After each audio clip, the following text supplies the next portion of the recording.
everybody, good morning and welcome back to Reaper Pro Tips with me, your host, Anne, and Disembodied Hands, Justin. Hello everybody. Is it May Day? I thought May Day was the 1st.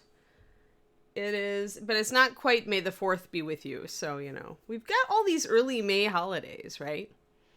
And then there's Taco de Mayo, or Steako de Mayo. I don't know. I don't know which we're going to have now because we ate the steak yesterday, so now I don't know what we're having for Cinco de Mayo. Yeah, pretty much. I'm regular. You could set your calendar by me, Shadow Raven. More or less. Not my clock, because I was on time this morning, but Justin was late. For once, I was ready at 9:26. Hey, Pavnik, thank you.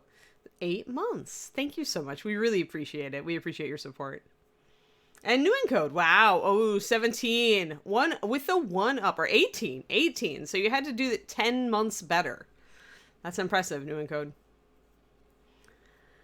Oh, is it the first Monday in May? Okay, so it's always the first Monday. It's not just always May 1st. Got it. Me and my May Day, not being on top of May Day is what we're dealing with here. I was going to grab my big book, but then I was like, if I grab my big book for photo references for this, then I'm going to have to try to get that big book in front of the screen here, and it's a gigantic coffee table book, so it's just not going to happen. But I think we had pretty much decided that, oh, I don't want that. The problem with Google is that sometimes you're you have to make sure to tell it ancient, or it's going to give you a current Egyptian painting that doesn't look nearly like what you want. But I think pretty much we decided that the thing with old paintings is they start to show chips. Yeah, here we go. Here's a nice example. Yo, Nomazik. So they start to essentially chip. See it? You can see the stone color through it. So they start to wear and chip. So you still can get some, you still can get some pretty bright colors, but then you're going to get chipping and the original stone of the wall is going to show through. So, yeah. So we're not going to do any painting like this. This is way too small, or it's way too intricate to do on something like this. Just not happening. But I wanted a bit of a color reference. And I think actually, weirdly, ancient oak maybe, plus a little bit of some sort of blue-green for that dark green. And then, because I've changed my mind on the dark green a little bit. They didn't really use a lot of blue in their wall paintings. There's a better example. So pretty vibrant, actually. Kind of a teal. Maybe we'll try ancient oak with a little bit of blue in it.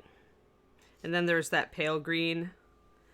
Pale green is probably a lot like Boggard from Pathfinder, but sadly I put that away, so I'll have to wing it.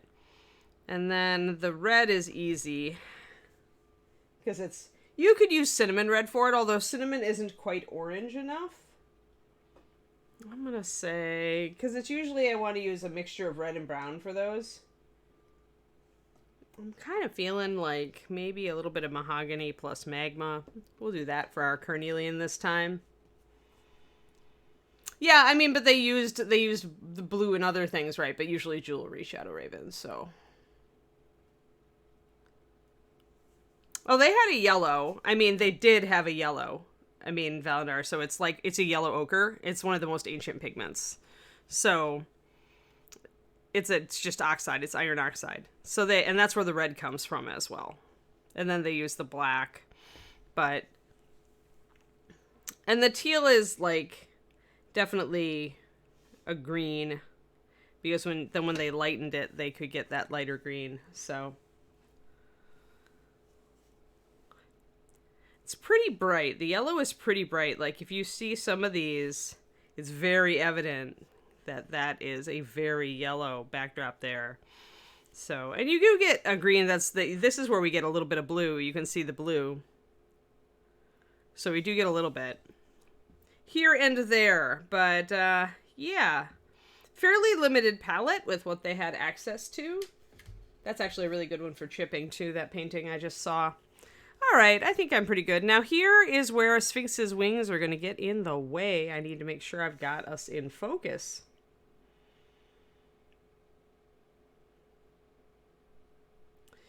All right, so straight out the gate, Silvani. We are not as thick and goopy as the other paints. We have a different set of resins that we use as our base because I didn't want something super thick. The problem with super thick paints that have really good coverage out the gate is that when you start to thin them, they fall to pieces pretty quickly. They also require a lot of thinning, like Vallejo especially takes a lot of thinning to get it to like a consistency for layering or something like that. So, like, they give a little bit better coverage out the gate, but I think Master Series is better at pretty much everything else. And I just get around the coverage thing by putting down one coat first and then blending over the top if I'm going to do something like wet blending that wants solid one coat coverage. But, I mean, we're a lot more fluid out of the bottle, just not watery, but fluid. The base is more fluid, so you don't have to work it as much to get it to a point where you can do washes, glazes, layering, any of those tricks that you need to do with thinned paint, which is the majority of what you're going to do after you're, after you're past the beginner dry brush wash, base coat stage.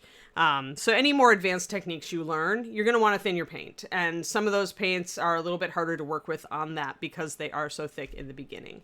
Our finish is also a more matte than most paints, except for maybe scale 75, which they have a line that's really, really dead matte, which I'm not a big fan of, but we're a matte paint and we have a little tiny bit of life, but we are not as glossy as some. Core comes in triads, base coat, mid-tone, highlight. In some of the triads are like colors, like there's an off-whites triad, for example, but in most cases in core, the triad is going to come with a mid-tone, a shadow, and a highlight color, which helps you if you're not very confident about your paint color choices, in the beginning. Depends again on how much experience you have, what mileage you're going to get. Bones was formulated as a slightly higher coverage, but we use higher coverage pigments, not a different base. So we still managed to maintain our nice fluid base that we really like to work with, but we still managed to get a little bit more coverage out of it. So that is Bones. Bones really just grew up because Ed wanted a Bones branded paint line, but it is like meant to go over Bones, but both lines go fine over Bones when it comes down to it. It's just branded differently. It's one of those business things. However, Bones does not have triads, and the metallics in Bones are a different technology. They're a newer technology. So you see them be a little bit brighter, a little bit more sparkly than the traditional MSP metallics. So it's really just what you decide you like there. I think that was maybe a record, guys, right? As far as going through that spiel. Yeah, so it depends on what level you're at, Silvani, and what you're looking for, I would say. But as I always recommend is like, and I made the paint line, by the way. I'm the person who created it, so I can go on and on about paint chemistry, and I think last stream we did about the resins in the paint and how they act. But I always recommend you just get a couple bottles of whatever paint line you're thinking of getting, right? And then just head-to-head kind of compare them for feel, work with them a little bit. All of these lines can also be mixed together. I even use like Scale 75's tube paint mixed with Master Series sometimes. Very infrequently, because for the most part, I made the paint line. So I'm going to use the paint line I made because I made the paint line I wanted. So, but just get a few bottles. I would say our pure white is the best white on the planet, hands down. You won't ever beat it. Especially when you start getting into thinned applications. Our black is awesome as well. We have a starter set, a Reaper starter set, that's like 11 colors and gives you a pretty good representation of colors from both lines. So since it's only 11 colors, it's a nice, lower price point. You don't have to break the bank. If you're a new painter, you may want to pick up our Learn to Paint kits instead or in addition to the starter set. Those are a really good deal because they give you miniatures and brush and a really detailed instructions guide. The first one is for very, very ranked beginners where you're learning the basics of base coating, shading, and highlighting.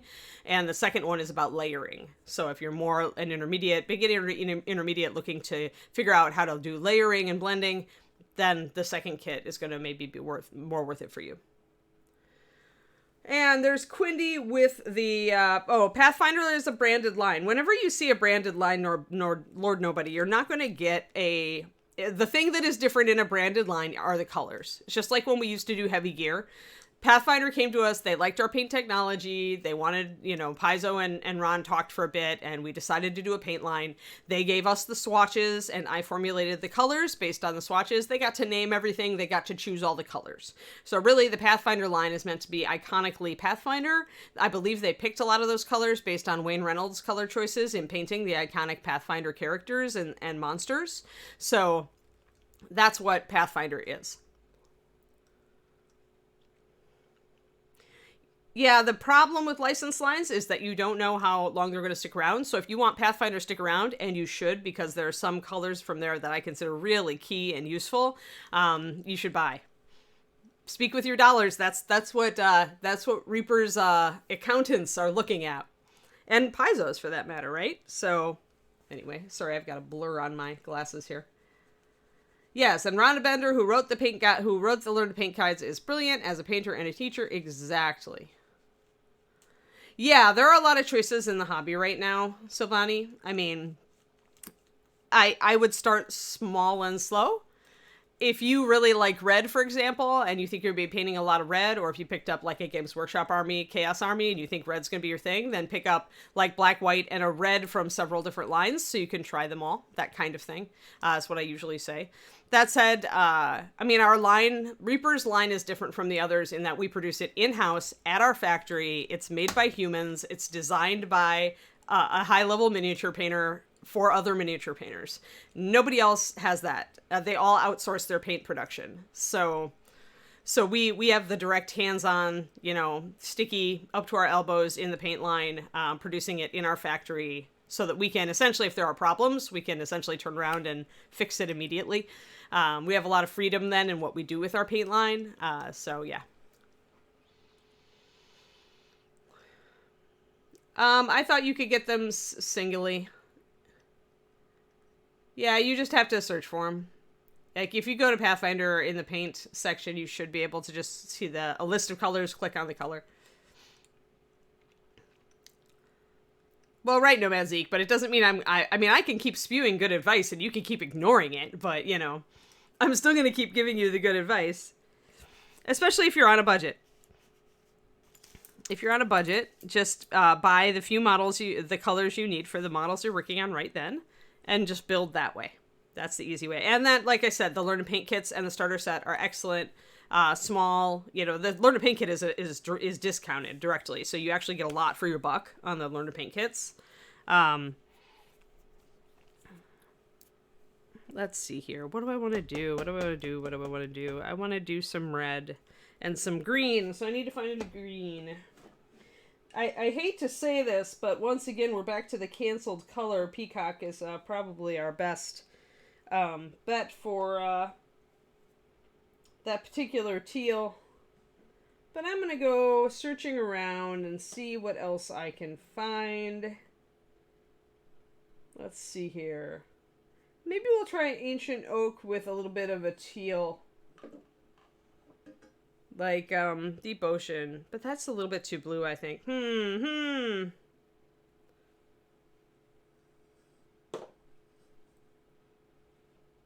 Hey, wait, I got Brilliant Green just for this eventuality. Now, where did I stuff it?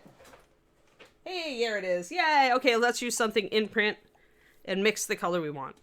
So we're going to start with Brilliant Green, but that's not quite blue enough, so we're going to grab a blue to go with it. Where's my Void? Void. There we go. We'll do Brilliant and Void.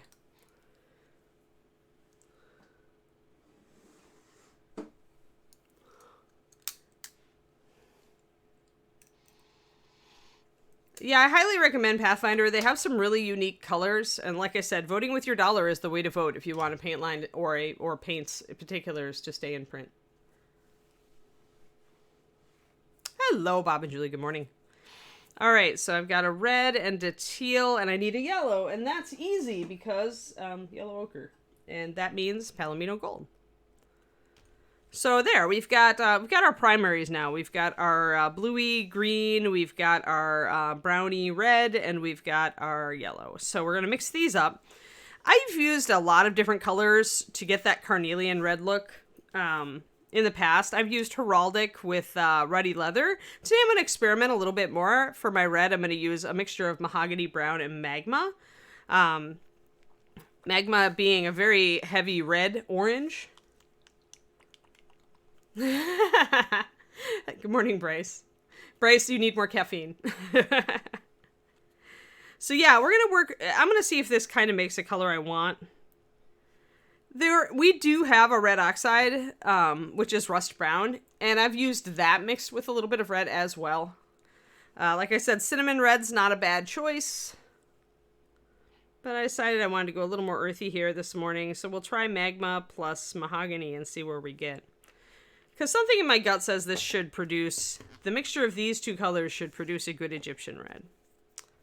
Sometimes you just gotta play. Because sometimes that's how you discover, like, the best colors. Like the teal that's on this lady here was originally created by swamp green and tropical blue, which are two colors you'd never think to mix. So, you know, you always want to play around a little bit. Let's see here. We're going to get a little closer. I'll show you guys my mixes, and then we'll get closer on Sphinxy.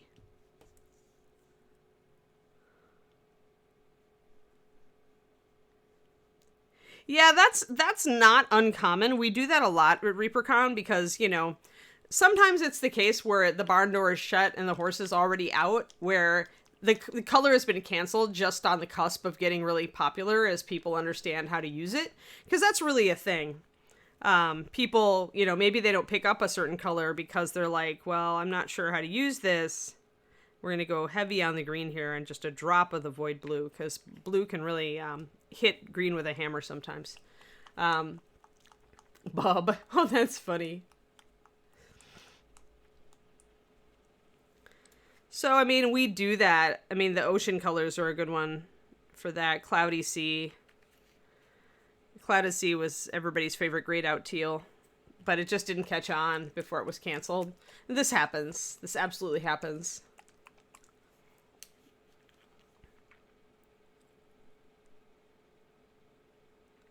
There we are. All right, so let's mix up these colors and see if I got close to Egyptian-y colors.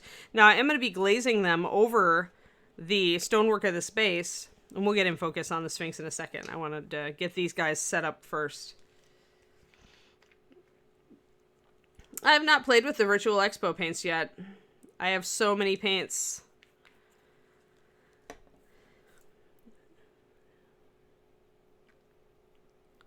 This needs a little more red.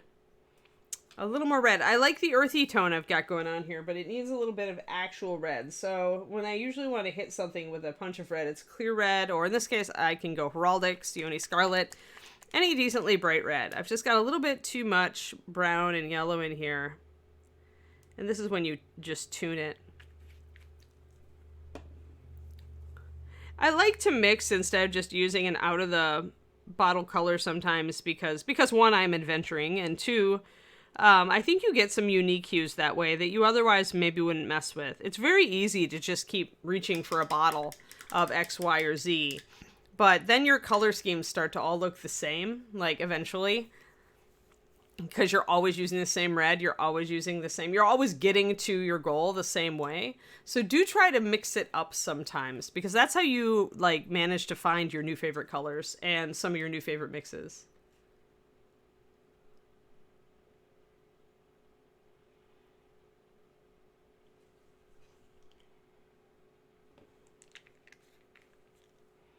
So I'm just adding drops of water here. Let's see if I've gotten my green at all decently. I need a little bit more blue.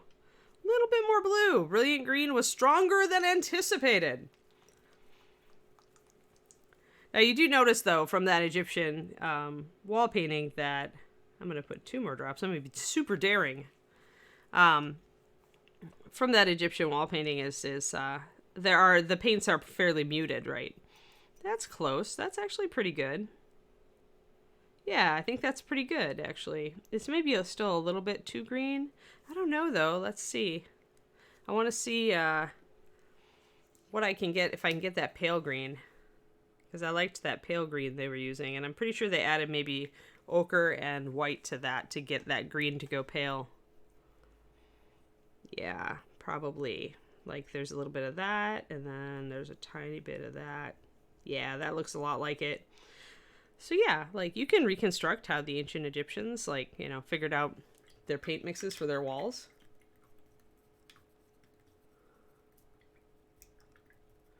Yeah, Lord Nobody, keep in mind that the swatches on the site were made for printing, and they're going to be different on everybody's monitor. This is the problem with online paint swatches.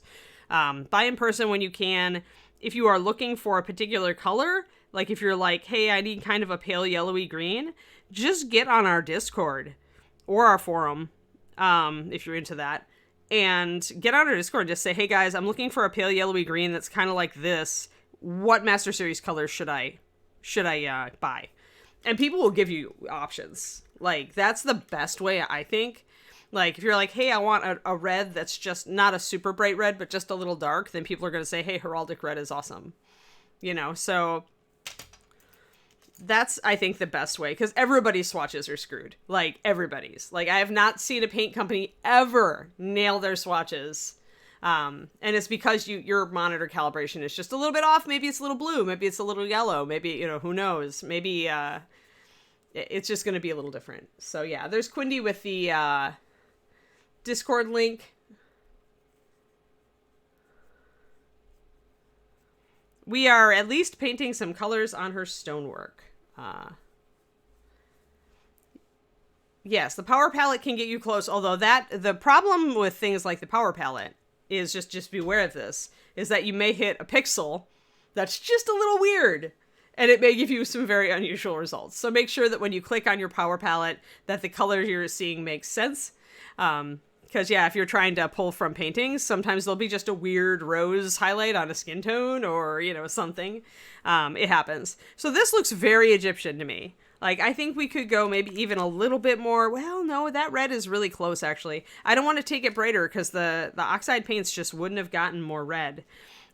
If we feel that this is maybe a little dark, we could pop just a tiny bit of white into it. Yeah, there's definitely going to be some weird power palette recommendations because of that. Because you can see I have a pixel that's a little bit weird or a little bit off, and you accidentally click on it and you get some wacky stuff. That's a good one. Iffy Paints Facebook group also, if you're not a fan of Discord. I'm gonna actually do tiny white. So I squeezed out a tiny bit of white onto my brush here, because I wanted to make this color a little more opaque and a little bit lighter, but I didn't want to lose the color. So you can do this. You can add tiny increments of white to a color without making it pink or a pastel, but you have to add a tiny bit. And when you do that and you shift it, it's going to come more in a line. Like, if you look at the color on this, hold on, phone, wake up. This is a fairly lighter orange red, right? So you can see it on my brush, actually, as I'm really close. And honestly, since acrylic paints tend to dry a little darker, this brush color is going to probably come in almost perfectly in line with that. So, but you can see that their red-orange is a little bit lighter. And so that's why I added a little bit of white here. And you can add tiny bits of white. What it does is it increases coverage and it will shift your color lighter. It's only going to go pastel if you way overdo it. Alrighty, so I've got my greens. That's actually really close to the lighter green. That's cool. You can see them trying to... It's so funny sometimes when I look at it. Some people are obviously trying to mix colors. I mean, ancient Egypt was pretty like, hey, these are the colors you use. The pharaoh says so, but it's funny to watch and see, you know, sometimes you'll see an artist like pushing for a different shade of green or something and trying to mix stuff. I'm going to put some black on the palette also because black was definitely a color, and I'm going to put some white on there also.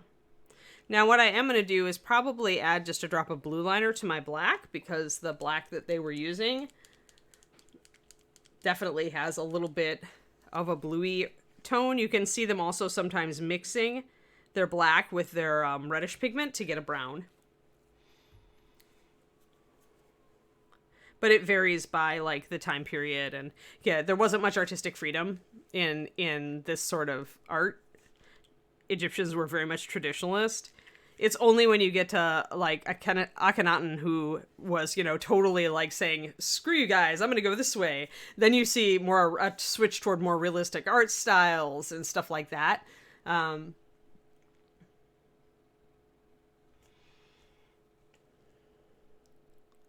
The ochres, the oxides don't shift much, iffy. Like, greens and blues tend to be very fugitive.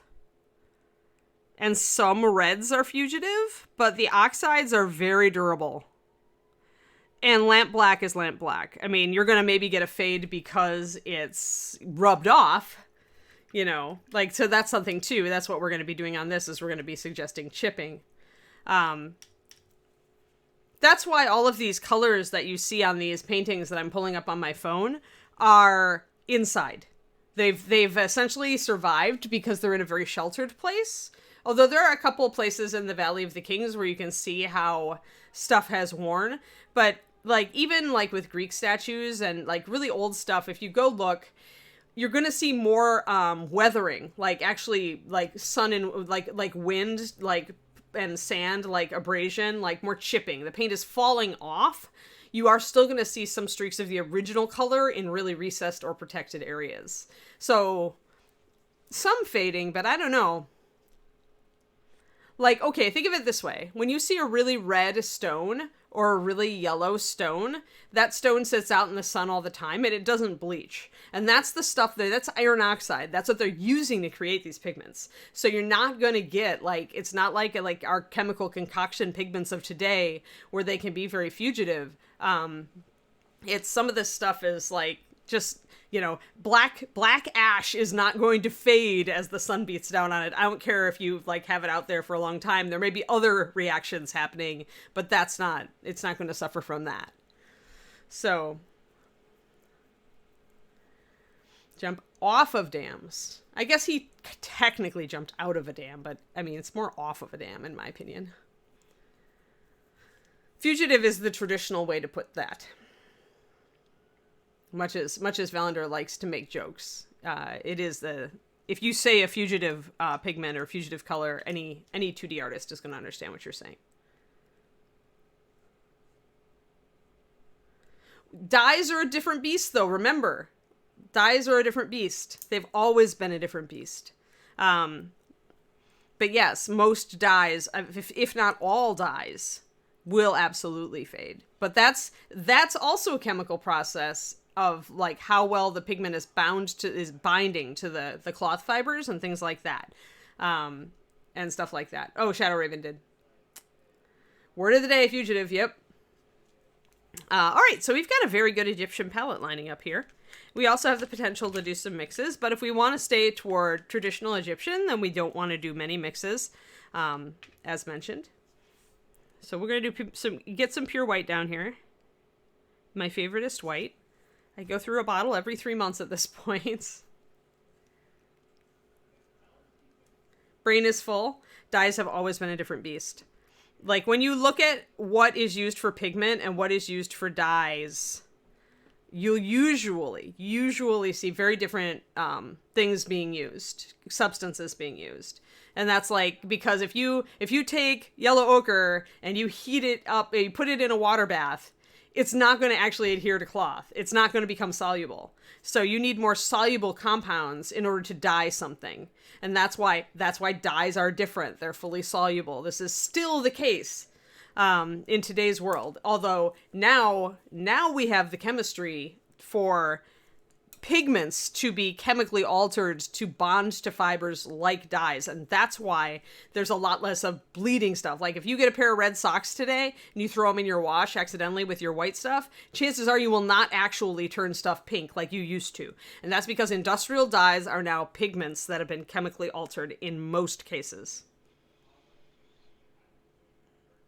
I suspect very similar, but you'd have to, like, send me pictures, Valandar. But, I mean, the same kind of, like, rock and stone pigments, the same kind of red and yellow and black. You're also, though, you've got some pottery going on there, too. Like, the red in Mesoamerican stuff is typically actually the soil color, or the yellow. And then you've got black coming in there, because that's an easy one. And you've got a lot of firing, right? You've got actual, like, baked pots, things like this.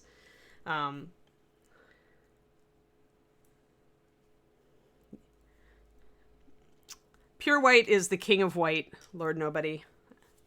It's the king of whites. All right, let's thin this sucker down and get to it. And I can get focused in on Sphinxy and get her in focus.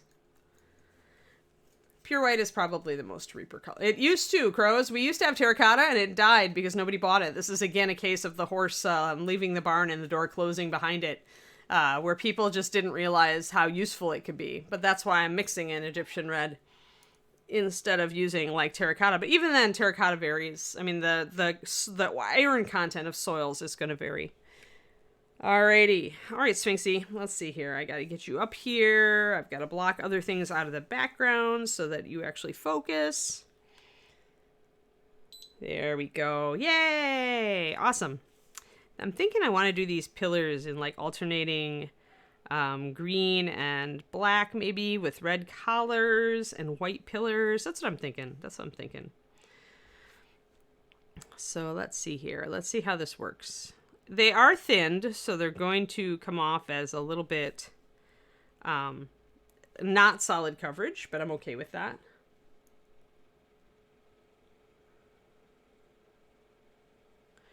Well, it makes sense, right? Because the oxide colors are going to be present pretty much everywhere on Earth. You get red rocks and yellow rocks because iron is a constant in our, soil makeup.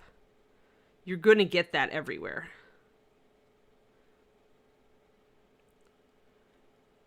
And it's going to be the most useful stuff to use. So when you look at prehistoric cave paintings and you see black and red, that's why. Two colors that were very easy to make into pigments. Ash mixed with water and ground up really soft. I used to call them chalk rocks when I was a kid because you could still find like little bits of iron oxide rocks like that were really red or really yellow, and you could draw with them on like cement and stuff. I used to call them chalk rocks. But some of them are very soft and crumbly, and so if you have that, then you're able to just grind it up and utilize it in some sort of binder. So I want to add some green.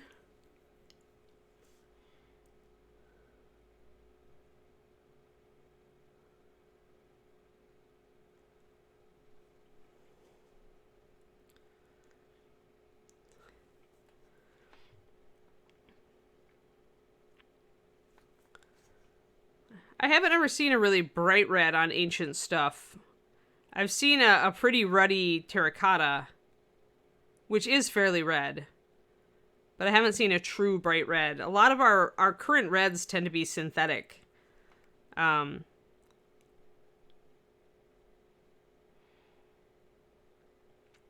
bring this in a little bit more. And do I want to alternate? That's a good question. But I'm pretty sure that these are meant to be palm trees, technically, so or lotus, whatever plants these are. So I'm thinking I'm gonna alternate. I'm gonna go green and white. Maybe. Haven't figured it out.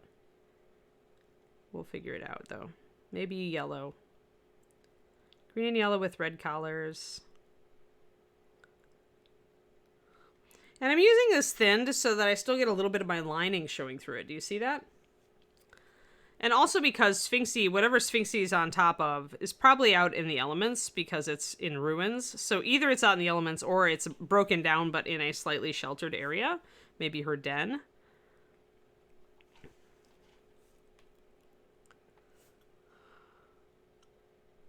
So I'm thinking she would have a little bit of fading. That's the way I'm going to choose to paint it anyway. Or maybe, her den has been compromised by really pesky adventurers and she's about to, like, take umbrage because now her pretty paintings are all going to fade.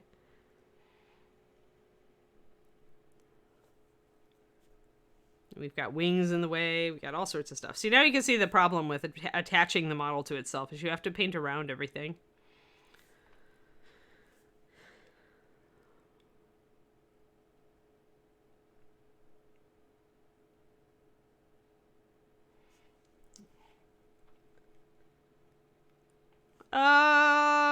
Color I love but haven't used on stream. I try to put the colors I love on stream so that they can get bought. But I'd say there maybe, like I said, I mentioned some of the weird Pathfinder greens. I mean, people who are on my Patreon are going to have a better concept of that because essentially I try to feature colors in my PDFs on my $5 tier. And there are several colors I've talked about that I really like that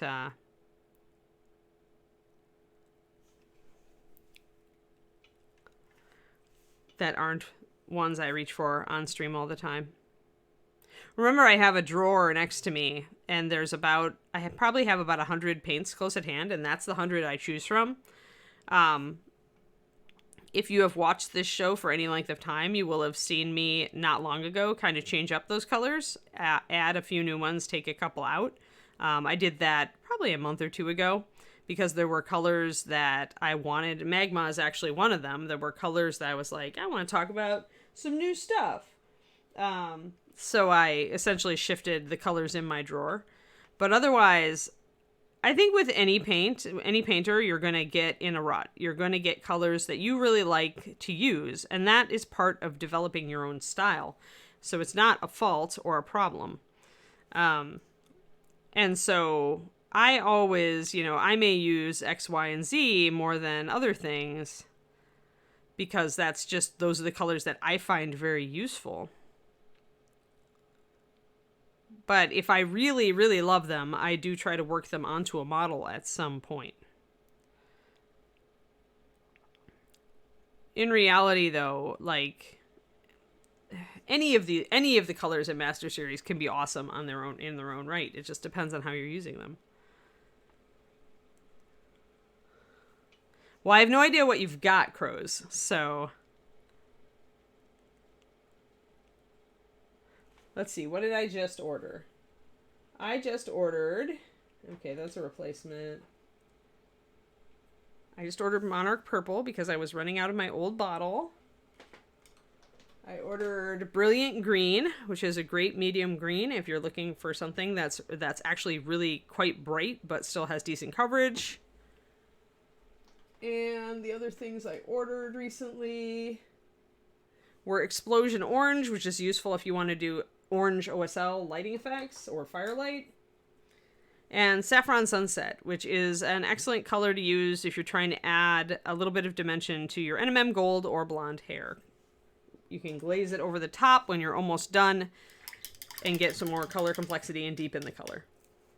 But those are specialty uses colors, except for Monarch, really, and Brilliant. Those are useful. But it also depends, colors always depend on what else you use. If you use a really bright palette, then if I tell you to pick up Drown Nipple Pink, you're going to be like, well, how the heck can I use this? And the answer is going to be not with much if you don't have the tendency to use more muted colors. Although I did show how to use it as a vampire skin tone, which actually I win. I win because David actually really likes that skin tone now, on the one on the Monique. He's like, I need to use that on maybe I'll use that on my new vampires. So I feel like, yay, I was useful. David is, of course, a fairly experienced miniature painter with many of his own ideas about color. And so when I do a weird combo and he really likes it, I'm really happy about that. Yeah, I've used the glow colors plenty of times on the stream. Like Runic Glow, especially if you're looking to highlight purples, Runic Glow is your friend. But honestly, I could go on you could ask me about any color in the Master Series line, and I could tell you a good use for it, which is what the Patreon $5 tier is all about. Yeah, the glow colors they do not glow, but they are nice and bright. Runic Glow is an excellent highlighter. Here's Runic Glow. Is an excellent highlighter for any purple. And I've used so much Phantom Glow, I think. Yeah, Phantom Glow is a great highlighter for blues. If you want a warmer highlight. So yeah, totally. Let's get some red in here. We do want to alternate our colors a little bit. I'm going to give these guys little collars.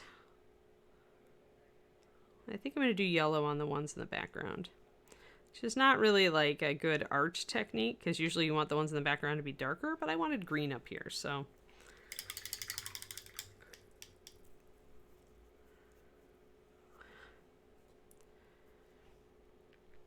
Yeah, not a lot of people, this is what you get into. It's just that's why when you love a color, and you're a member of a painting community, you should push the heck out of that color to all of your friends. And if you teach classes in the painting community, you should, shout the praises of your favorite colors to the skies.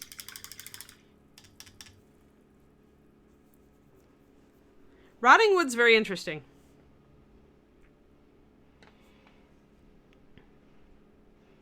And that's a more muted color scheme. That's that whole triad.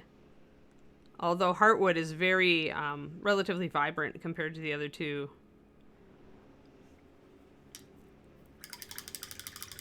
Let's do some white pillars. Let's see how that looks. I've thinned my white down to nothing, but it's still really strong. Oof, way too strong. That's really bright. Come in with my water and just kind of fade it out a little bit. That just shows, that white is thinned almost to 1:1, and it's still super bold. That's okay, though. I don't mind the kind of chipped look, because I'm going to be going for that anyway. So I'm going to throw a little more water into my white, because it's very, very bold.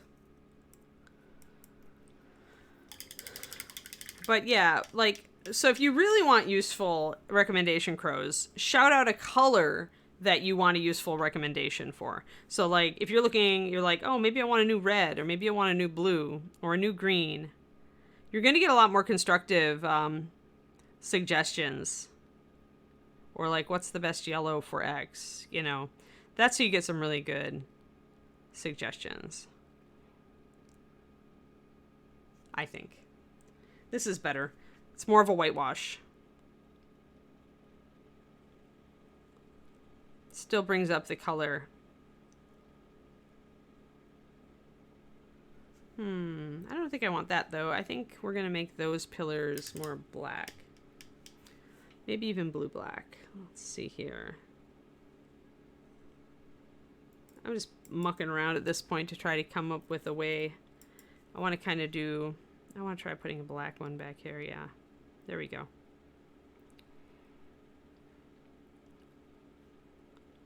At this point, I'm just mucking about because I'm not using an actual reference for my colors other than now that I've got my Egyptian colors, I'm just going to play with them however I feel like it. So I decided I want these pillars to be more dark. The ones in the front white. Although, to be fair, usually black is used for very specific stuff in Egyptian art, and so I'm somewhat bucking the trend here. But that's alright. It's a fantasy Sphinx, so... Plus, she's actually, just as Greek as she is Egyptian, probably. I mean, all things considered, the riddling Sphinxes is a combo Greek and Egyptian myth, so... I think we can take some liberties with our Egyptian art style.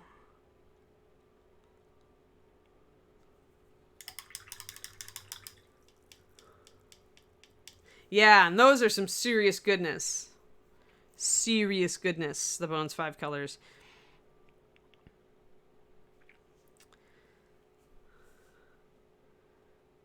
Actually, this is a good segue into a Patreon plug. I am this month's $5 tier, I'm going to be talking about the Forster's Favorites, which is the picks of colors that the secondary set of colors that were already released, but that I picked to go in the Kickstarter set because I felt like they were kind of underappreciated. So I'm going to be doing a PDF on those guys to tell you why I think they're so useful, why I chose them to be in the Kickstarter set. So my Patreon is patreon.com/paintingbig. I am about to launch my special offer today, which is the, hopefully today. I'm just doing the problem is I keep editing this PDF. It keeps being pushed off. But the plan is to launch it today. It'll be the Sky Earth NMM PDF. And it's a $10, it's for $10 backers. So you can upgrade your pledge, or you can join free, or join new, join as a fresh person, And of course, much in the manner of Patreons, you don't even need to stick around. You just need to join for a month, grab the stuff, and go. Although we would prefer that you stay because we're awesome. But anyway, that's my plug. That's my plug. Oh no, I got some black in my white. It happens. So I'm liking these colors. Let me zoom out though, because it's easy to get micro focused and then like not understand like how they look on Sphinxy. The green is a different color for her, so I may end up wanting to de-emphasize that a bit and break it up with some black, and I think I will. The only other place she has green is her eyes, so we have used green on this model. So that isn't entirely out of line, since she does have the green eyes, and they are so very visible. But I still think I want to kind of de-emphasize my green down here a little bit. I don't think I need it to be quite as strong as taking up all of that area. Thank you for the link to my Patreon, Quindy. But yeah, PDFs, man, when I do PDFs, I totally suffer from, is it done yet? You know, syndrome, where I'm far more likely to be efficient when I shoot a video and just get everything, you know, and just let it go. But with a PDF, I sit there and edit and edit. So I'm going to make some dark stripes here. So part of these little tree fronds, I'm going to paint in dark. And get some pattern going on.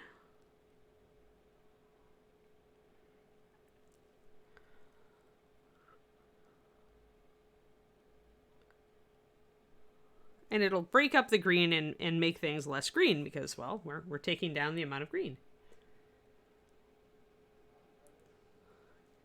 Yeah, maybe, Satellite, it's, the IPEVO, IPEVO, I think VZ-X. There's a, wireless one and a wired one. And the wired one is a little bit cheaper. I think I have the wireless one, but I certainly didn't need it. But yeah, it's the best. I think it's the best for this stuff in the biz. I love it. I will buy another one instantly when this one dies.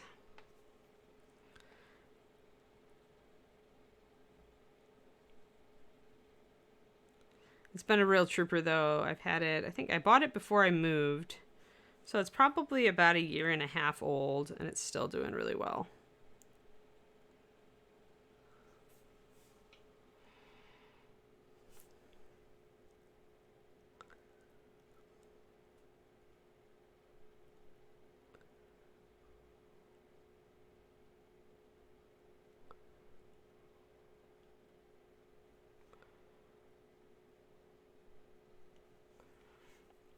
I may put a hieroglyph in this space.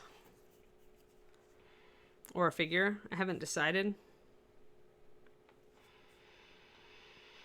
Mostly when it comes down to these last touches, I'm just kind of waiting for inspiration. Just kind of tossing around ideas in my head. Over what I want to try.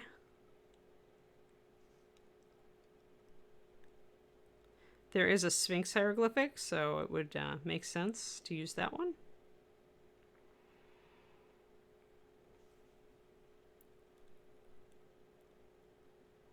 My sticky tack is becoming less sticky here. This is not good.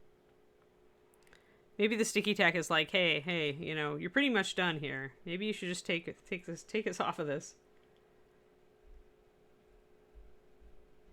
Well, sometimes it's just like your internet. Maybe it's not your laptop. Twistedoma, depending on what your internet is like. Yeah, this document cam is fantastic. It's like, this is everything I wanted when I started streaming. Like, when I was so frustrated with webcams that were crappy and couldn't get as close as I wanted with this high resolution.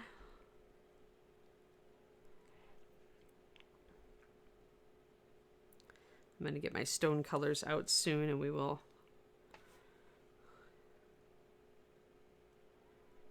introduce some chipping, I think.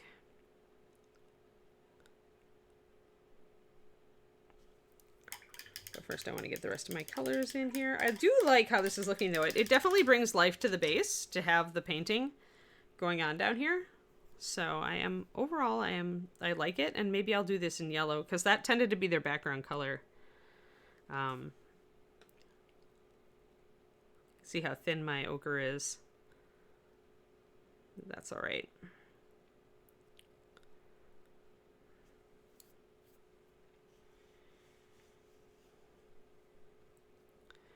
Yeah, so if you have a brand new computer with good stats and it's still having problems with Twitch, it is most likely internet related then.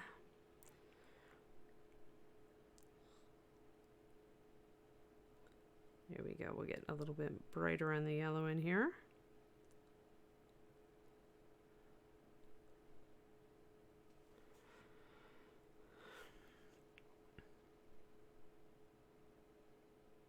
This is way too small of a brush to be using for this particular area, but oh well, it's what's in my hand. I'm going to go with it. I'm using tiny brush today.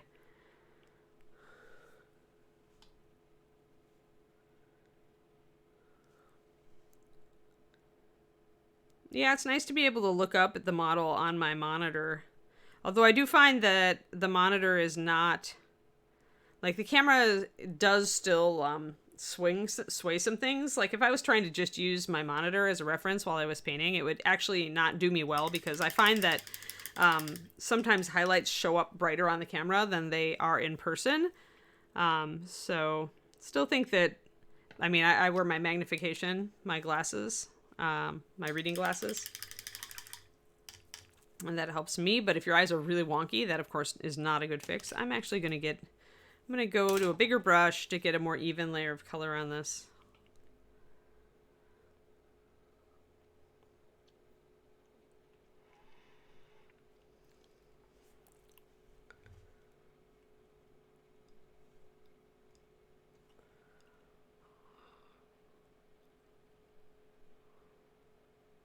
Yeah, just tell her I am trying to stream stuff on Twitch, and it keeps, like, being weird. And she may look at you and say, that's Twitch. Because, you know, it is sometimes. Twitch is twitchy.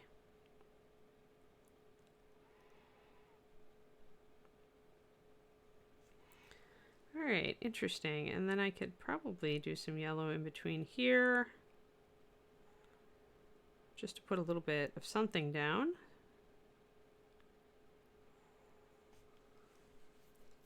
That's looking very nice, actually. Sphinxy is pleased. I do need these guys, though, and I did lose a little bit of the detail at the top. So I probably need to bring in my black and do a little bit of outlining.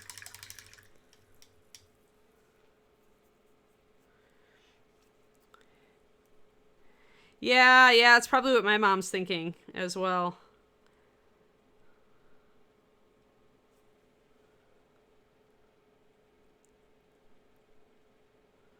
It's like, how did my daughter get so freaking old? Wait, and what does that say about me? My mom is pretty young at heart still, though, and she's in pretty good shape, so knock on wood object.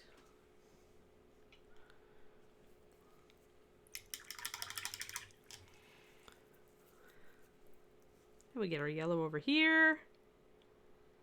This is pretty pretty. Sphinxy is going to be proud of her pretty piece of rock. Not quite. I'm going to give it another couple minutes, Akerniko. We'll block in the yellow here. And then we'll do it.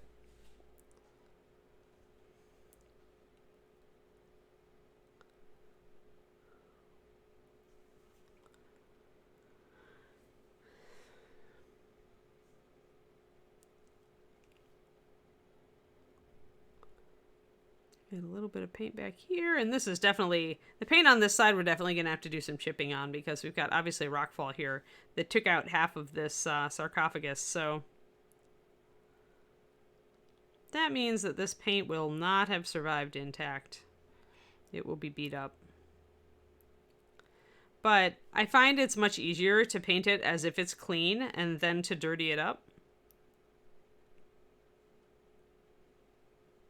Because that way you can get your colors right, and your light and dark balance right, and your highlights and shadows right, and anything else that you're doing, and then you can mess it up.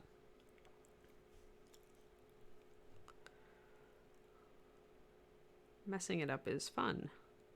That's what I did, if you recall, the ship's figurehead.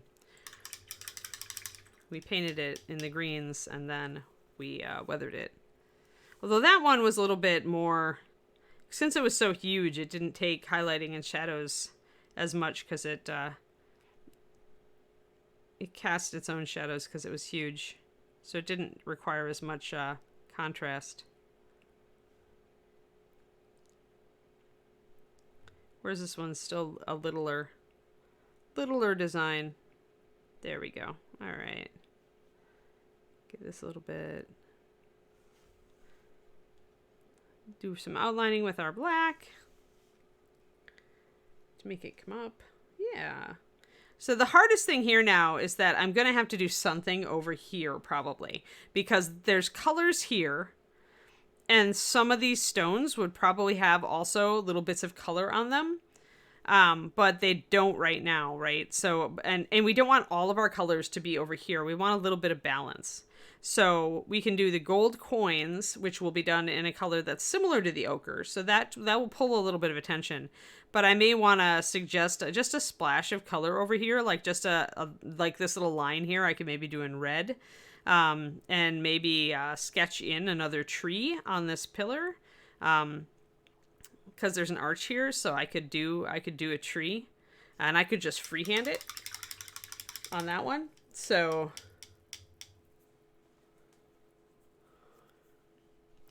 Alrighty, so we'll set that down and do our stretches. Let me close my drawer so there's not in my way. If you have been sitting for longer than an hour or even 45 minutes, get up, stretch.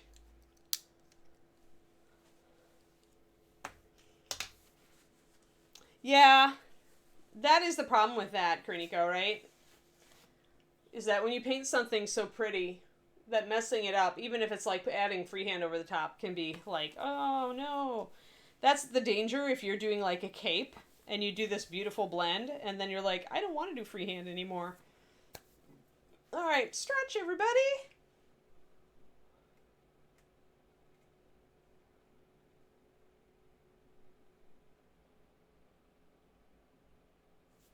Many stretches.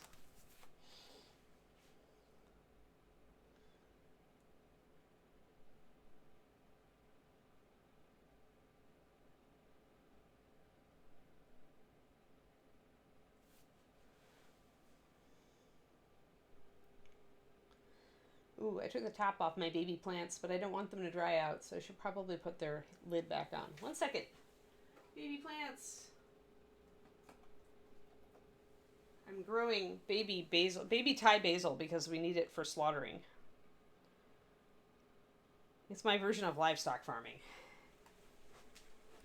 Because I need to do some Thai recipes coming up, I think. Need our Thai curry for that. Regular, or Thai basil rather, sorry.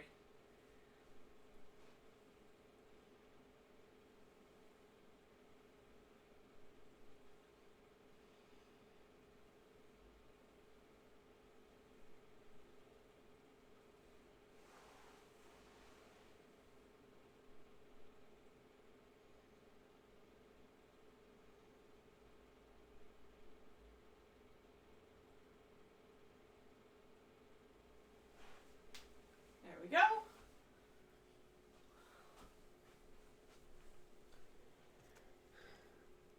Yep. Yeah, my LED light is over there. They like it. I mean, my dill was supposed to take like 2 to 3 weeks to germinate, and it took like 4 days. And my Thai basil was up on the second day. So now if I can just keep them alive beyond the tiny plant stage, we'll be good.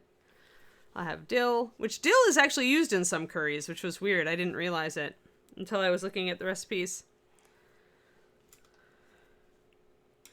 But the Thai basil is definitely a necessity.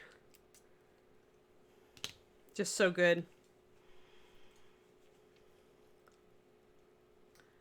Do you have the paints to paint that Western Desert Dragon Mini? If you don't have the paints to paint it yet, then the answer is paint. If you do have the paints to paint the Western Dragon, then you should get that one.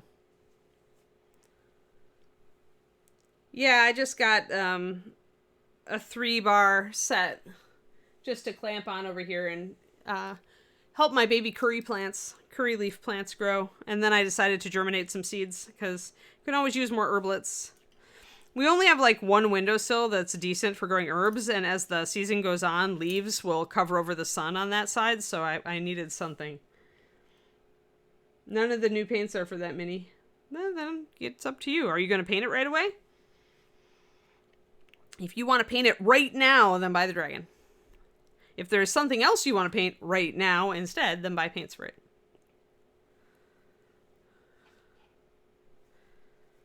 Alrighty. More white.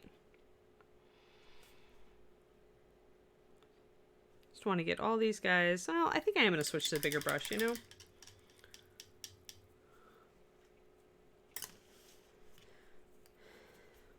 When I'm buying stuff, I tend to very much purchase for like current or very soon upcoming projects. Or if it's a paint, it's one that I wished I'd had on hand. Because, of course, I used to just work in the Reaper factory, and so I could just wander over when I needed a color that I didn't have. I could just wander over and get it. Now, of course, I can no longer do that.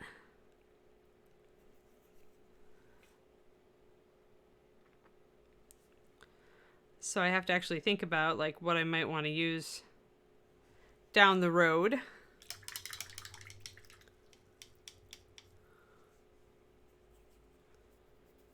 Of course. If the Reaper community is good for anything, it's encouraging people to buy stuff. We have excellent reasons why you should spend money on awesome paint and miniatures. We want you to be just like us, with closets overflowing and shelves overflowing with miniature goodness and paints.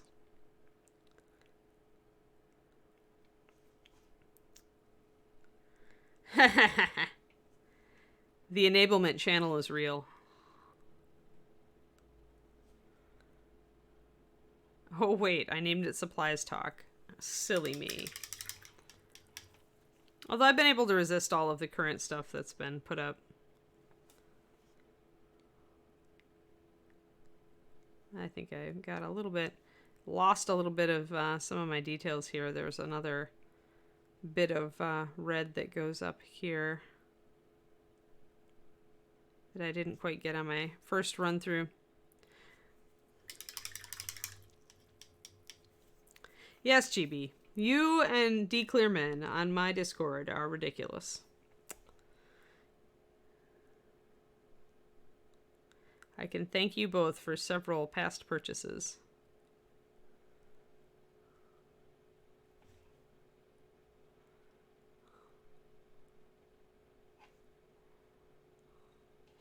There we go. Better. Yeah, there you go. I knew he'd unlurk for a second. Only one. Well, that's what I have right now. Is only one closet. I'm down from 3 closets, I think, in my heyday. But I gave a lot of stuff away and sold a lot of stuff before I moved. The second time I moved, like twice within 2 years, and that's always good for trimming your extra stuff.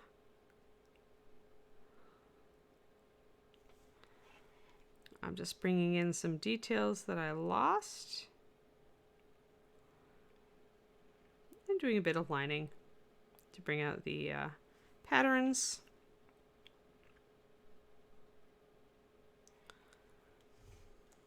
Yeah, that's nice. You're only overflowing a large cardboard box at the minute. You are, like, evolved, Cookie. Yeah, I'm not as into chibis. Like, I like it when other people paint them. But I haven't done many myself. We all know that I love the big stuff, though, so.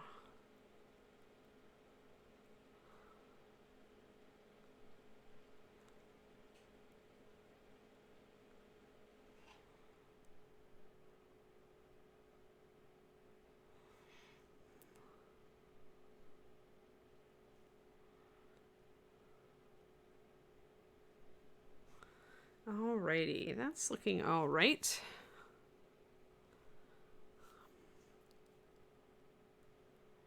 That's way too dark. Let's pull that right off of there. Add some water, pull it right off. There. Getting a little impatient, got a little too heavy on that one. Let's see here. Now, if we are thinking we're going to make some chipping and stuff here, we can actually start suggesting that by using our existing colors, but starting to add them irregularly, like doing a kind of a stipple here. So you could do it either way. You can come back in with your sandstone kind of color, your desert stone in this case, or you could start out by suggesting some chipping areas and areas where the pigment is stronger and weaker.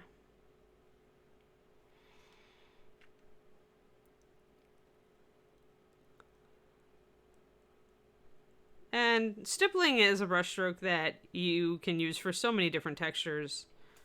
Whenever you need a pebbly texture or kind of a dash, like kind of ripping texture, or, you know, a speckled, worn texture, and it's just, you use it.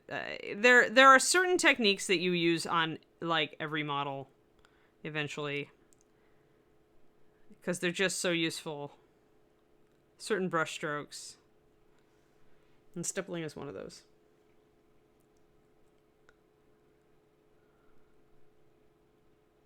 Yeah, prime would be nice if it would remind you of that. I'll agree. Although I think they do want to encourage you to move it around a lot, and that's why they don't. Because they're like, if they reminded you, you would go and you would just mindlessly renew at the person that you currently had your prime on. But they're hoping that if they don't remind you, maybe you've discovered a new streamer in the meantime, and you will move your prime to them.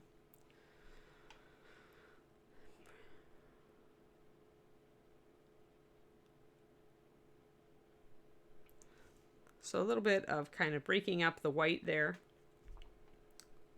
which is the advantage of going a little bit thin when you start your first coat on some of these colors, is you can choose which way to go then. If you want to do, you can put one thin coat of the white on, and then you can come back and interrupt it and mess it up and do stuff that way. Or we can go the reverse way. We'll go the reverse way a bit in a moment.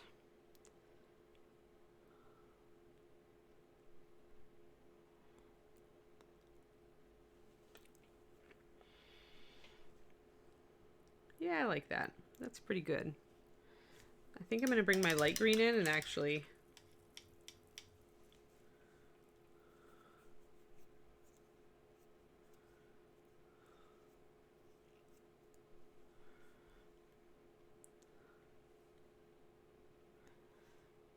yeah, we're Egyptianing today, Pendrake. We mixed up a very Egyptian palette at the beginning using some color mixes. There's our Egyptian palette.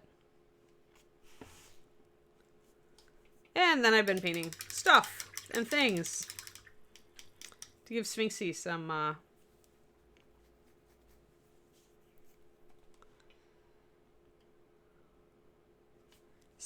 color. Yeah, she likes her colored rocks.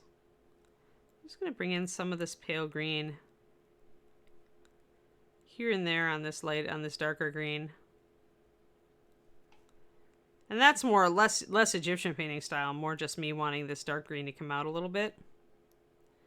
After all, if I mixed up a highlight for it, then I may as well use it. Yeah, see, it makes those come out a bit more.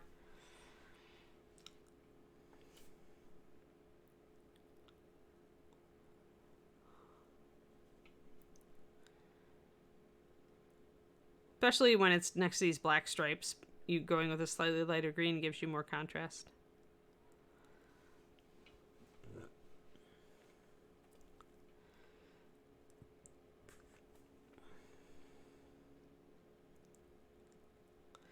Yes, Sphinxy has culture. She's not just all about eating adventurers.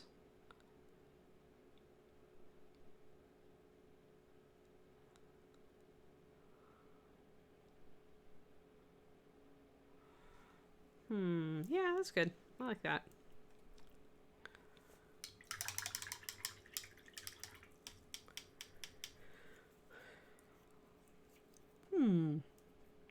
It's Monday. It's an okay Monday, though, I think, guys. What do you think? Like this for a Monday? For Monday, this isn't a bad Monday.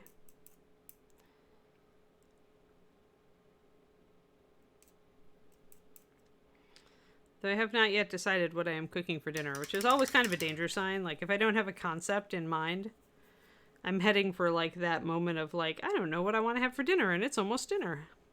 I always hate that. So I probably need to solidify my choice. At some point, we were very lazy over the weekend. So all of our leftovers and lazy dinner options have dried up.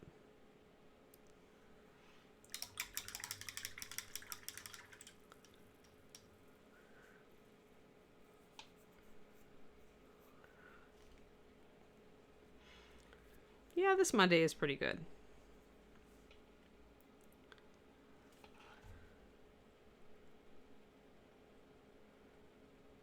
I have a productive day ahead of me.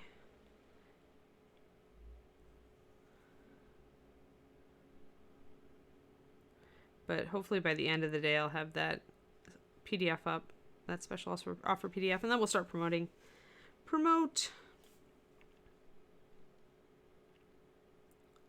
And I need to get an auction up also, but that might not happen today. That might have to be tomorrow.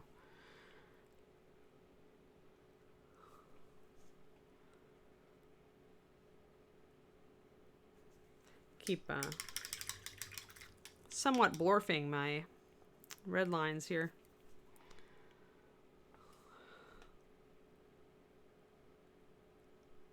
I do like this red. I'm gonna have to remember it.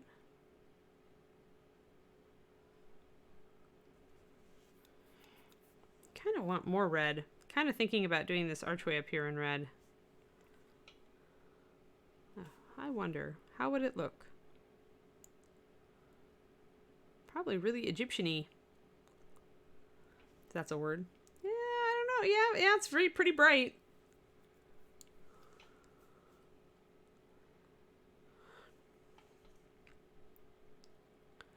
I was thinking I might do the coconut lime mahi-mahi. I made a chicken curry last week, so we were eating that for leftovers, so I probably don't have to do another curry for a couple days. Been doing around one a week.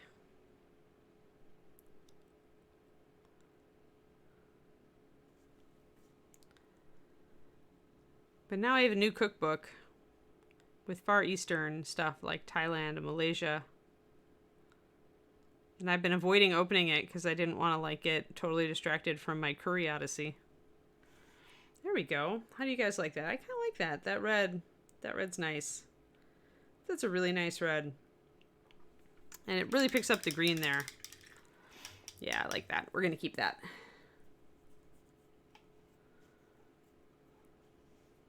Hey, love. How's it going?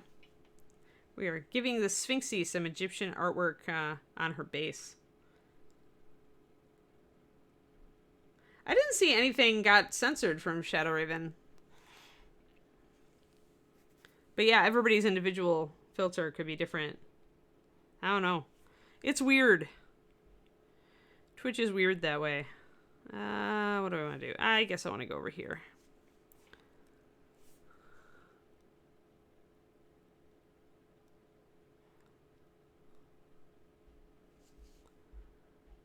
There we are.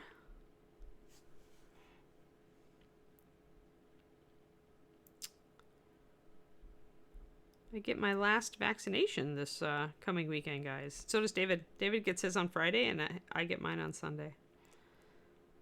Which is awesome. We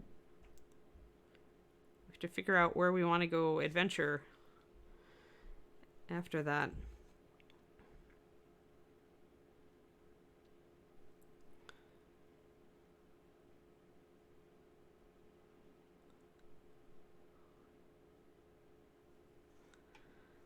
We may just go into the city.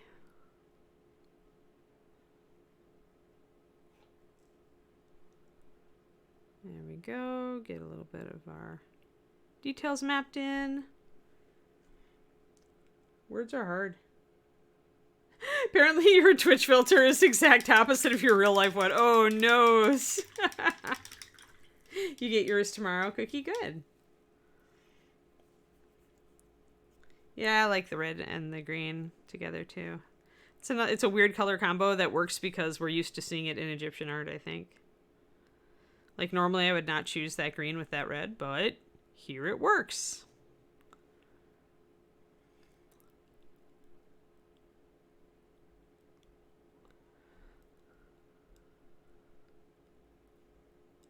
Looks for Egypt anyway, and that's what we want.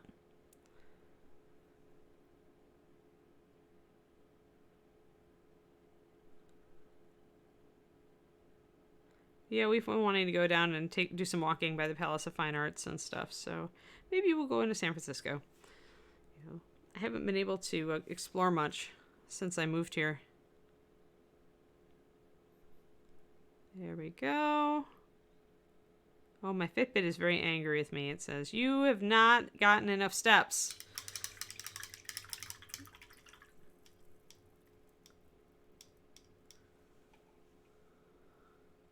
Ah, interesting. Yeah, we're pretty educated on it. Thanks, love. I mean, nothing is perfect.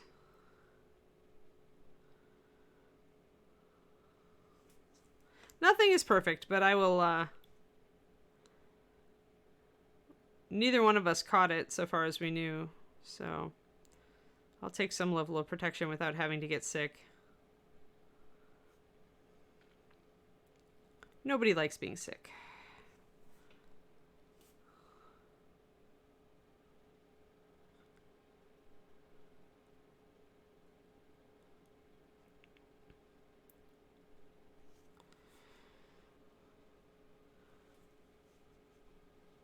Oh yeah, no.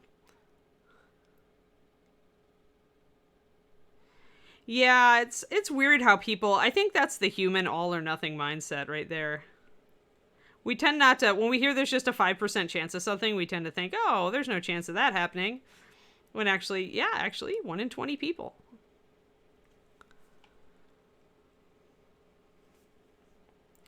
And that's true of everything, right? It's like, it's the being bad at math. I think humans are just bad at math. I am. I am.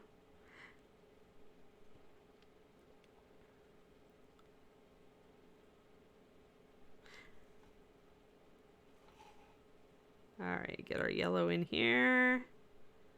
Yellow's a little streaky. That's all right. If I was using it heavier on, then I wouldn't get the streakiness. But I can just go over the top and it goes away.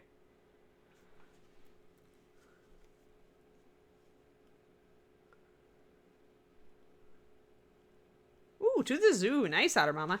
Yeah, we were thinking of driving down to LA and San Diego at some point and going to the zoo in San Diego, which I've always wanted to go to.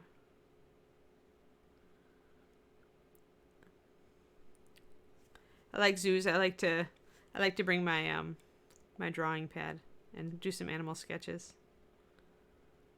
Though David is not a sketcher, so I might not do that going with him.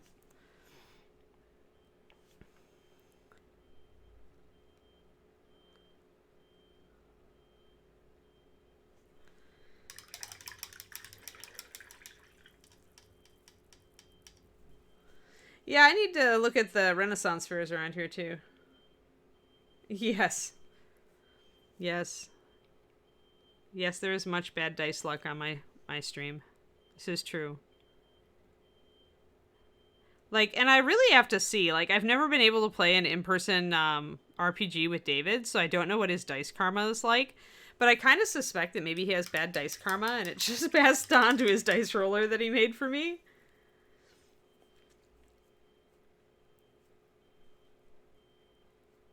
Northern Common, which is in Gilroy. And when? What time of year, Jabberwock?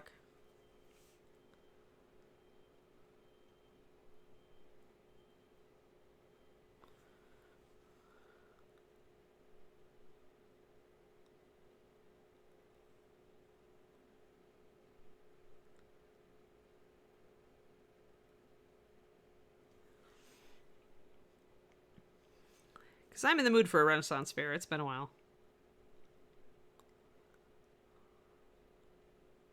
David is resigning himself. Oh, okay. Well, that's perfect. That's perfect timing. I'll look it up.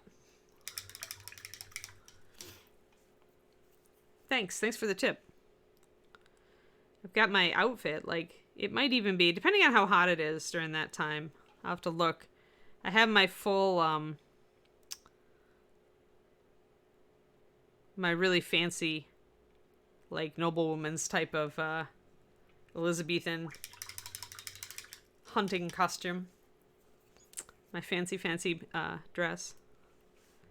Which is a very orange gold, which I never would have thought I would looked good in. Although I did manage to, like, I don't think I actually brought the hoop skirt out here with it. Although I don't know, maybe I did. But that's fine. The hoop skirt is the annoying part. Especially when you're trying to get around at a Renaissance fair. You're just going to bump into everything with it. It's impossible to do any quality shopping. Oh, that's good to know. I'll look for that, Red Legs. Oh no, Crows.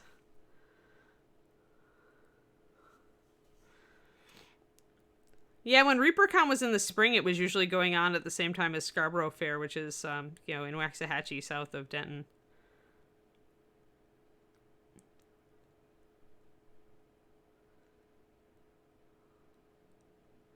ReaperCon is probably going on at the same time as TRF, which is the Texas Renaissance Festival, but that's all the way down near Houston, so not a great drive unless you take, yeah, you'd have to like come in early and go that pre-weekend and stay all week or something. It's just bad timing with the weekend being a ReaperCon and that being when the Ren Fair is.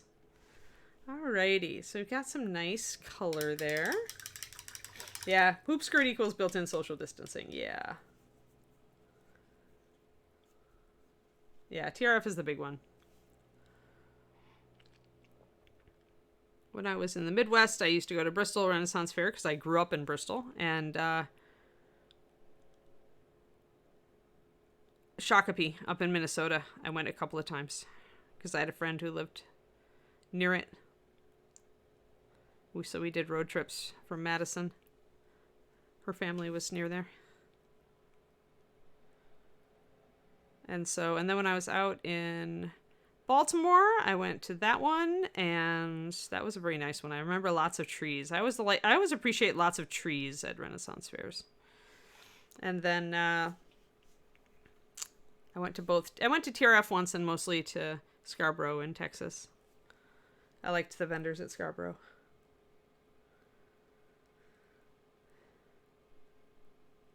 Yeah.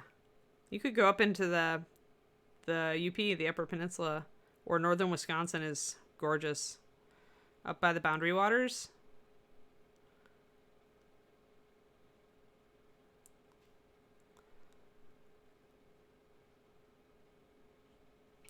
There we go. We've got all of our red and our yellow and our everything. We've got some good colors going on. Fantastic. Yeah, so is the first one, SoCal. That's cool. All right, let's get some cool deserty color out of here. Let's see here. Desert stone and desert sand.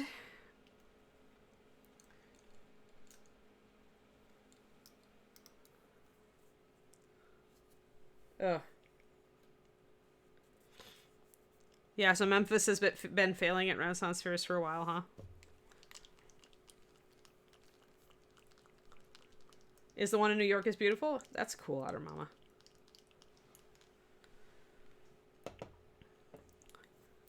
I just think they're fun. It gets you out into the fresh air for a while. Wander around. Drink a mead. Have some food that's totally not good for you. Watch some funny shows. And, yeah. It's a good time. And buy stuff. Because I love handmade soaps and candles. So for me, it's like, you know.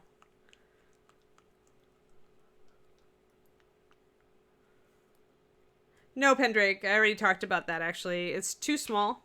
I will maybe do a hieroglyph. Maybe the Sphinx hieroglyph in there.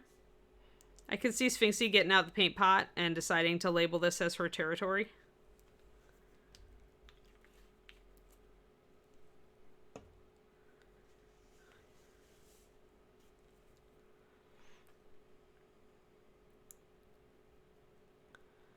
So I'm mixing up some color to break up. I'm doing about a half and half mix of Egyptian stone, or sorry, desert stone and desert sand. They're based on Egyptian stone colors. Oh, not at the gate. Oh, because it's social distancing and stuff, Val? That makes sense.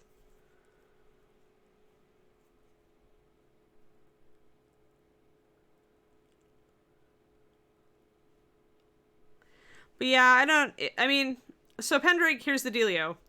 There is a certain level of effort that involves doing micro freehand that I wouldn't do probably on a model on this stream. I would do a more generalized design on this stream. I save a lot of my super micro freehand stuff for my own projects, not because, you know, I'm not trying to show you guys how to do it, but because it's so dependent on having the brush control that I have, which I find, you know, is rare. So I don't want to set you guys up, you know, I want to set you up with something that you can do. And then you can work your own way in as far as your comfort level. Freehand is such a hard thing to teach because you can teach the basics of it. You can teach the fundamentals of it pretty easily because it's breaking down shapes. But then when you're getting into like drawing like Egyptian dudes, then you're really getting into like, you know, can you draw?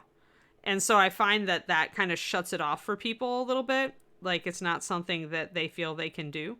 So I'd rather do a basic hieroglyph because that way that's actually a simple enough design that I think anybody really could do it. It might be a challenge, but it would be good practice.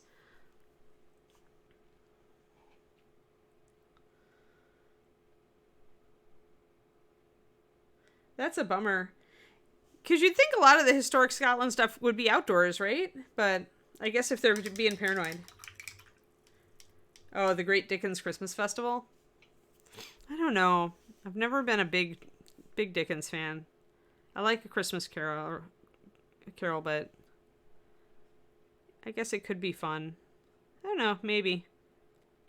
I don't know if David's into that sort of thing.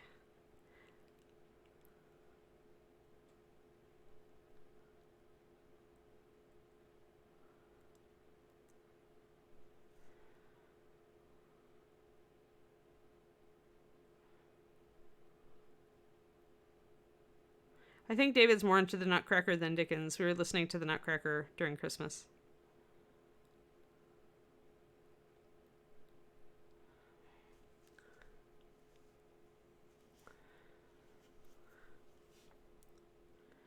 Though we'll see pretty soon hopefully the theater stuff will start opening up later this year and David likes live theater, so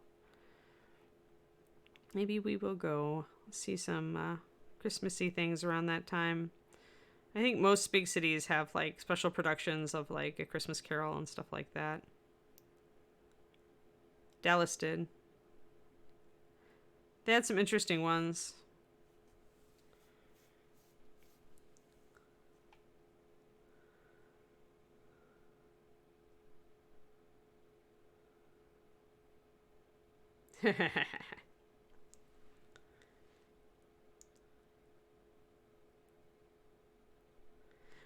It looks like a sphinx. Hold on. I used to, when I was a kid, actually, I used to draw hieroglyphs. Hold on.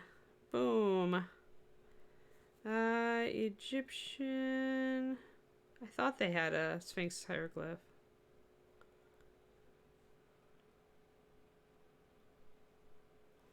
Sphinx hieroglyphics. Let's go. Images. Can I find a Sphinx hieroglyph? Well, I guess that you've got the lying down Sphinx, but that's a different. I thought there was one, though. Maybe not. Maybe I'm wrong. Maybe it's just the lying down Sphinx is the Sphinx. Yeah, it looks like the lying down Sphinx, so that won't fit then. I'll have to figure out something else. I thought there was something more vertical. But it appears I am incorrect. Oh, there we go. There's our basic hieroglyphs. Yeah, so we have a lion. Yeah, I was thinking of the bird or the cat. There's some fun stuff.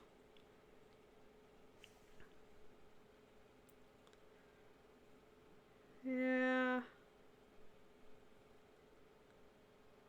Yeah, it's the lion one I was probably thinking of, and I was confusing it with the eagle. Well, we'll just figure it out then. We'll have to figure out which one we want to try. This is too vertical for the lion one, though.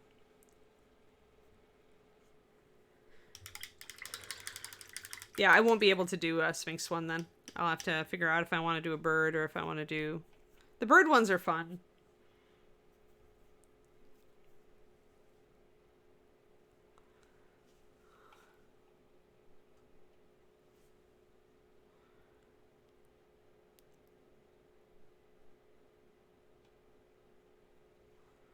Just making sure I've gotten all my pieces colored in that I wanted to color in before I go do more weathering here. There we are. So I've got my white stippled in.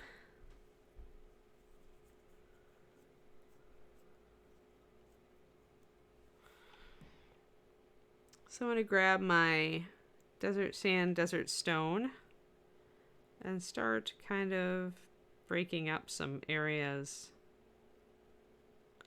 Wherever I want to do it, I should make those areas like close to each other.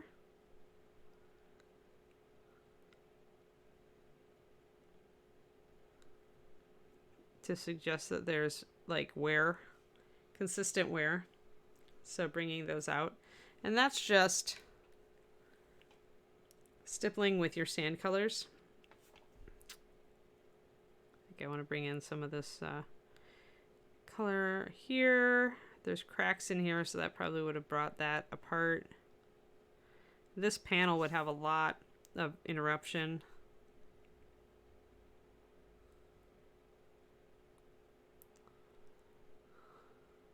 Because of this rock wall.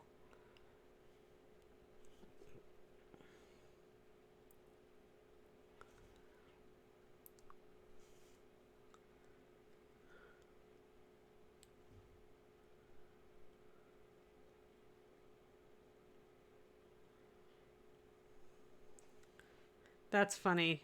That's funny, Derek.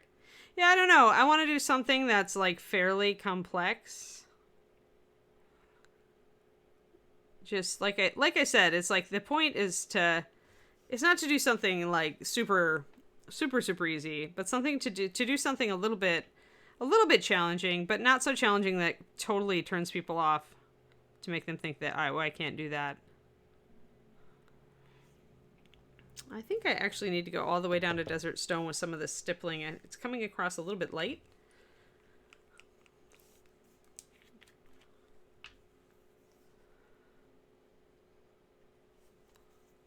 Back with the desert stone.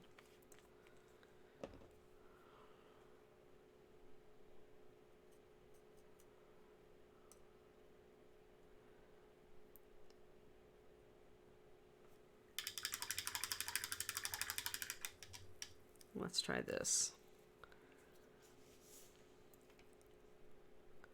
Because once again, we're running into the problem that if we're doing such small surfaces, a light color is just going to look white. It's not going to necessarily convey the color of the stone. There we go.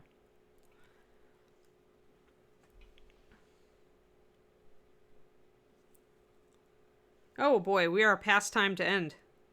I have to watch that on Monday because it's my store day.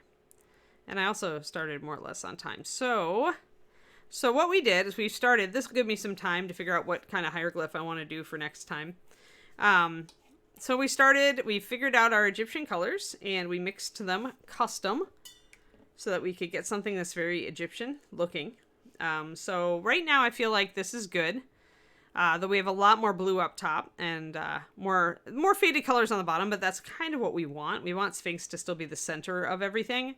I do need to figure out, like, if I'm going to do a palm tree design over here, just freehanded, I probably will, to give a splash of color on this side as well as this side. Because back here we've got colors that are kind of carried back onto here. I didn't finish all of these, but we'll have colors carrying around the model. So if I want to make sure that I've kind of got not like an empty space over here, then I want to carry that color over and maybe do a little bit of freehand on this side. But yeah, otherwise, then we did a little bit of stippling on the white to kind of bring it up and make it look like it's kind of rubbing or chipping off in places. And we just started to bring in our other stippling to get that same effect.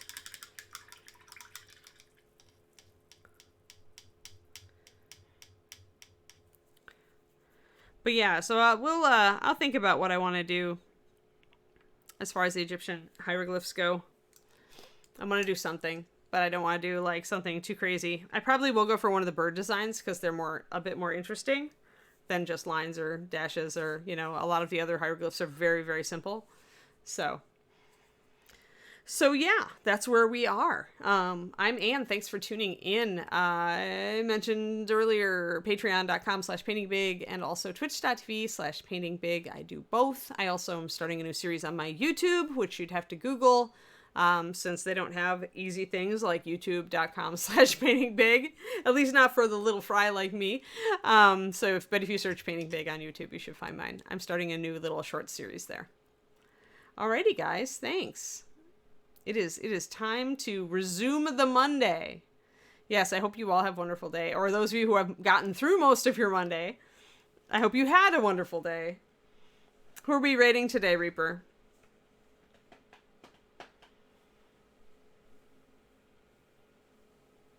That's true, Pendrake. I could do a falcon because I based her wings on that. That's a good idea.